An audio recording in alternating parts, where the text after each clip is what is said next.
Respect my authority. If you thought Bart Simpson was a bad boy, then you probably lost your mind when you met Cartman. Hey guys, I'm Joe, and we're here to check out everyone's favorite big-boned resident of South Park and how he won hearts all around the world with his offensive and hilarious antics. He'll do whatever it takes to get what he wants, whether it's theft, blackmail, or a wacky business scheme. You. So get ready for 107 facts about Cartman. Let's get started.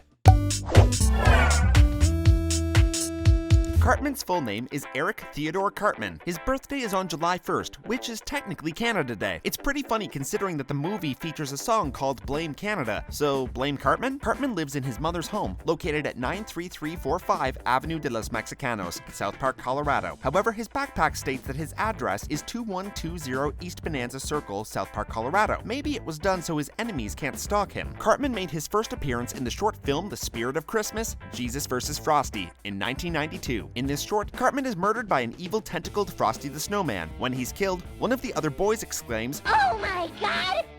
Frosty killed Kitty!" Cartman showed up again in the second iteration of The Spirit of Christmas, Jesus vs. Santa, in 1995. In this short, all of the characters, including Cartman, are much closer to their eventual final versions. Cartman made his first TV appearance in the pilot episode of South Park titled Cartman Gets an Anal Probe. The pilot episode was too long, so some scenes had to be taken out. In the original version, Cartman farted fire because he was fed hot tamales. In this edited version, the cause of his fire farts was due to being anally probed by aliens, like the title suggests. The scene introducing Cartman was also cut out of the pilot. That scene was later put into Season 1's 5th episode, An Elephant Makes Love to a Pig. By then, the show had already made the transition from stop motion via construction paper cutouts to digital animation, meaning this one scene is in the original format while the rest of the episode is digital. If Cartman had stayed on the same path that he was put on in the first episode, then the show would be a lot different. Co-creator TREY Parker said he was originally always going to be the kid with satellite dishes coming out of his butt. Cartman was partially inspired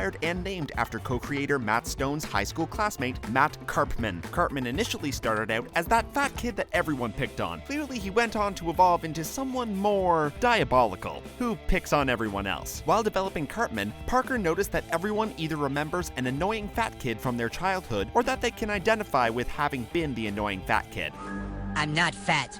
I'm big boned. Cartman is voiced by South Park co-creator, writer, and director TREY Parker. Of all the South Park characters, Cartman is Parker's favorite. I'm sorry, Mama. In the early days of South Park, the four main boys didn't have very distinct personalities. According to the creators, Cartman was one of the first characters to really carve out a distinct identity. Within the first season, the creators realized that Cartman was similar to Archie Bunker from All in the Family. The creators were big fans of the 1970s sitcom and watched reruns of the show to get a better grip on Cartman's character.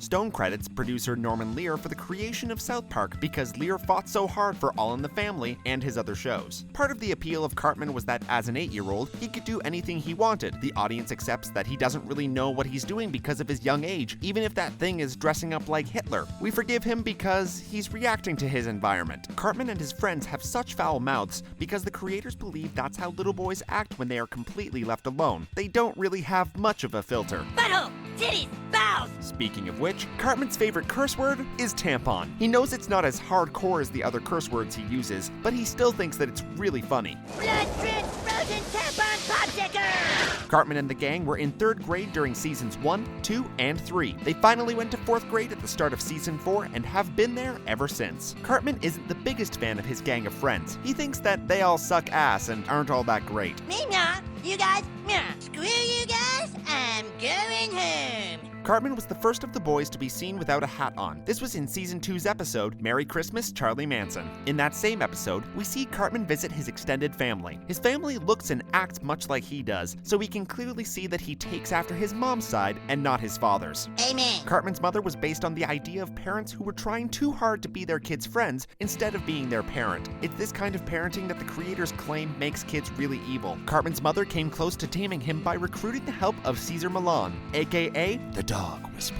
At first, she's able to follow the Dog Whisperer's advice to become the dominant animal of the house, so to speak. But she crumbles because in the end, she just wants to be Cartman's friend. Cartman's mom was once on the cover of Crack Whore magazine. Cartman truly believes it's because she needed the money and ignores his friend's exclamations. In the Season 2 episode, Cartman's mom is still a dirty slut. It's stated that his mom is a hermaphrodite. According to the show's logic, she impregnated a woman with an unknown identity who then gave birth to Cartman. In a 2005 interview, Matt Stone was asked if we would ever know know who Cartman's real father was. He joked that it might be Oprah or Will Ferrell. Can you imagine? 12 years later, in season 14, the truth finally came out. The revelation about Cartman's mom being a hermaphrodite was a lie created as a conspiracy to protect the reputation of the Denver Broncos. Cartman's mother was impregnated by a Denver Broncos player, Jack Tenorman, meaning Scott Tenorman is Cartman's older half-brother. In an unaired pilot, Cartman actually had a father and sister living with him at home. The characters don't speak and only appear for a few seconds. He has a pet cat named Mr. Kitty, but it's not clear if Mr. Kitty is female or male. The creators explained this by stating that Mr. Kitty is probably a hermaphrodite. Runs in the family? Or is the kitty part of the conspiracy as well? Cartman has more than one pet. In addition to his cat, he has a pot-bellied pig named Fluffy. Parker and Stone's favorite episodes are the ones when Cartman messes around with Butters. Hey, I gotta put in my suppository. Can you help me? What? Parker sees Cartman as the dark side of everyone. He feels that everyone has a piece of Cartman inside themselves, and even needs a little bit of him in their life here and there. So what bad things has Cartman done? How about we start off with... Oh yeah, Cartman once started a hippie extermination service. He was thrown in jail for illegally holding hippies prisoner in his basement before the town's hippie infestation forced the townspeople to look to Cartman for help. In the episode Obama Wins, Cartman rigs the 2012 election of Barack Obama versus Mitt Romney. He goes to swing states and steals ballots as part of a conspiracy orchestrated by the Chinese, who are promised the rights to Star Wars by Obama if he secures the presidency. And Cartman demands that the Chinese give him a role in Star Wars for his part in rigging the election. In the episode Ginger Kids, Cartman learns what it's like to be ginger. Kyle and Stan dye his hair red, bleach his skin, and draw freckles on his face. This leads Cartman to form the Ginger Separatist movement, which seeks to kill all non-gingers in a pool of lava.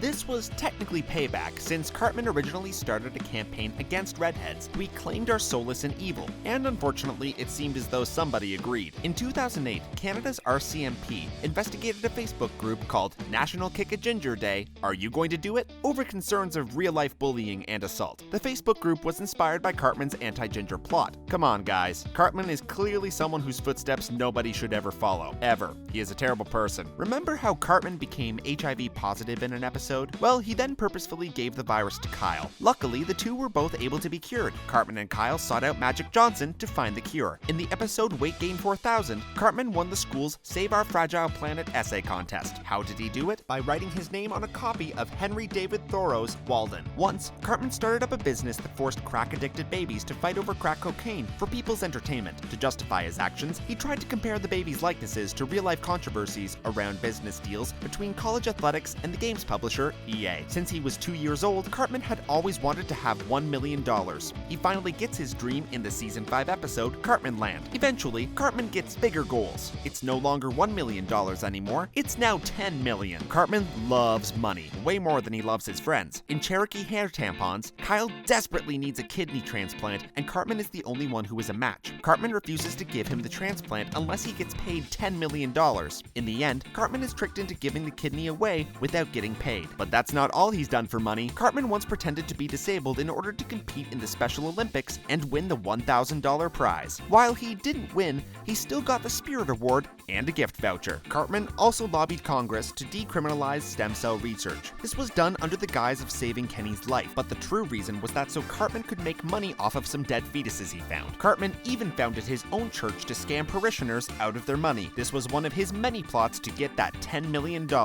In Christian Rock Hard, Cartman starts a Christian rock band to win a bet against Kyle to see who can make a platinum album first. He makes the band Faith Plus One successful by plagiarizing love songs and replacing the word baby with Jesus. After watching Mel Gibson's Passion of the Christ, Cartman believes that the film is a call to arms against Jews. In this episode, he dresses as Hitler, forms a mob, and marches through the streets chanting an anti-Semitic war cry in German. Cartman's followers don't stick around though, because they mistakenly thought that his campaign was for a resurgence of Christianity. Cartman is taken down another peg when Mel Gibson poops on his face. Funny enough, in the episode Chupacabra, it's revealed that Cartman converted to Judaism after having a vivid hallucinogenic dream. When asked about the worst thing Cartman has ever done, Parker said that it was probably the time when he tricked Scott Tenorman into eating chili made of the remains of his own dead parents. Yeah, that's pretty bad. What made Cartman go so far? He wanted to get revenge on Scott for a series of humiliating stunts, including tricking Cartman into buying a bag of pubic hairs from him. This means that in his act of revenge against Scott, Cartman killed his own father and fed him to his own half-brother. Of course, he didn't know that until the revelation in episode 201 during season 14. After realizing that he killed his own father, Cartman feels bad about himself, not because he killed his birth parent, but because he realizes that he's half ginger. There was some serious debate as to whether Cartman's plan and Scott Tenorman Must Die went too far. The creators thought it was funny, but they felt that going through with the scene would be setting a new bar for the character. In the end, the crew decided to go through with the plot. However, they agreed that they couldn't have Cartman actually commit murder. This is why Cartman doesn't murder Scott Tenorman's parents himself. He merely creates an elaborate plan that resulted in them being murdered by someone else. The episode was divisive amongst fans. According to Stone, some thought it was hilarious while others felt it went too far, even for Cartman. But Cartman has killed for lesser things before. When Kenny gets in an accident and is put on life support, Cartman arranges to have the plug pulled. Why? Because Kenny left Cartman his PSP in his will. Duh. That said, Cartman has saved Kyle's life 4 times, so maybe he's not all that bad. The first time was when he saved him from a planetarium. The second time he was tricked into giving Kyle his kidney. The third time was in San Francisco when he saves Kyle and his family from a smog storm. And the fourth final time was when he brings Kyle back to life after Man-Bear Pig attacks him. Cartman's been arrested 6 times, which is surprisingly low for all the crazy messed up things he's done. In the episode Spooky Fish, we can see Cartman's alternate self from another reality. This evil Eric is nice and selfless, and has the classic goatee. Cartman also met his future self. After an enterprise that involved painting houses with poop for revenge, Cartman contemplates taking better care of himself and working harder. Future Cartman appears to tell him that this is the point in time his life turns around, but Cartman rejects the future Cartman and vows to overeat and do drugs, morphing the future Cartman into a fat plumber. In the episode The Sissy, Cartman pretends to be transgender and changes his name to Erica in order to get a special bathroom all to himself. Shenanigans ensue, and by the end of the episode, the school decides that anyone can use any bathroom that they feel the most comfortable in,